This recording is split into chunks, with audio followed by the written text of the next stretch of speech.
Ayan guys, so ang nangyayari sa bangka. Good morning, isang magandang umaga. Saturday, ayan o. Nabagsakan yung ating bangka. Durog. Ito mga bata o. Ay dito yan guys nakalagay. Ay lumakas. Umuwi ako.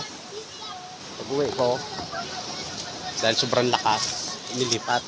Ayun ang nangyayari. Nabagsakan ng malaking puno. Ayan guys o. Durog man din. Wala tayong bangka guys. Yung bangka, gisira. Ano? Ayan guys o. Ayan guys o.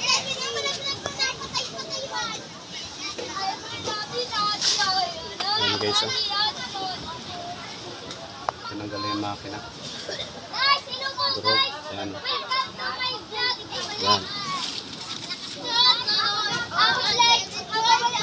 o. Uwi na lang kung mga gamit ko.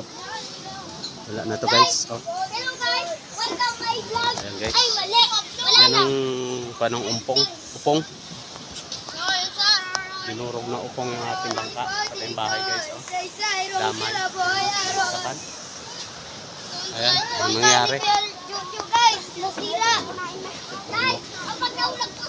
Ayan guys. Sige guys. Sa mapagpalang umaga ulit. Okay.